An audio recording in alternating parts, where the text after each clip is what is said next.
আগ্নেয়াস্ত্র তৈরির সরঞ্জাম, দেশি পিস্তল সহ প্রচুর আগ্নেয়াস্ত্র উদ্ধার সহ গ্রেপ্তার 4। ডাকাতির ছক বানচাল তাড়া করে পুলিশ, হাতে নাতে পাকড়াও 4 কুখ্যাত দুষ্কৃতী।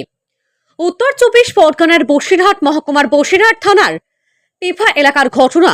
বুধবার ভোর রাতে একদল কুখ্যাত দুষ্কৃতী এলাকায় সমাজবিরোধী কাজ ও ডাকাতি করার জন্য জড়ো হয়েছিল। সেই সময় বসিরহাট থানার পুলিশ আধিকারিক রক্তিম চট্টোপাধ্যায় তার নেতৃত্বে একদল পুলিশ বসিরহাট ও মালঞ্চ রোডে পেট্রোলিং করছিল। সেই সময় দুষ্কৃতীদের নজরে আসে, তারা করে তার কুখ্যাত দুষ্কৃতীকে গ্রেপ্তার করেছে।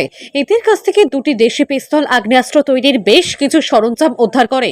3 দুষ্কৃতীর বাড়ি হারুয়া থানা এলাকায়, বাকি আরেক দুষ্কৃতীর বাড়ি মাটিয়া থানা এলাকায়। এদের বিরুদ্ধে পুলিশের খাতায় ছিনতাই, রাহাজানি, খুন, ছিনতাই, ডাকাতি সহ একাধিক উত্তর 24 পরগনা জেলার বিভিন্ন থানায় এলাকায় পুলিশের খাতায় একাধিক অভিযোগ রয়েছে।